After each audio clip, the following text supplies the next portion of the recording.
What are you waiting for? When we hear the word Advent, another word comes to mind. Waiting. Yung inaantay natin ang pagdating ni Kristo. Nakaka-relate tayong lahat dito kasi may inaantay tayo. Meron tayong pinagdadasal na darating sa buhay natin. For some, it's an opportunity. Para sa iba, love life. Yung iba, financial blessings. O kaya approval ng isang bagay. Katulad ng mga visa. Pero ikaw, anong inaantay mo? Are you growing impatient? Are you growing weary? Napapagod ka na ba sa kakaantay? Pero alam nyo, it's not all about waiting. It's also about preparation. Yung maghanda tayo para sa pinagdadasal natin. If it hasn't arrived yet, it means you have to prepare more. Pero anong kalaban natin dito?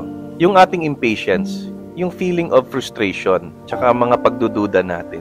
So may tatlong bagay akong gustong ibahagi about waiting. First is waiting faithfully. Whether malapit na or malayo pa, just be faithful, dadating din yan. Next is wait productively. Hindi naman pwedeng mag-aantay lang. Kailangan may nangyayari. Kailangan may growth pa rin.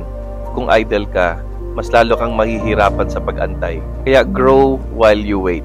At ang huli is wait with grace. In other words, yung blessing niya nakasalalay pa rin sa grasya ng Panginoon. So yan po, as we observe Advent, let us wait faithfully, let us wait productively, and let us wait with grace.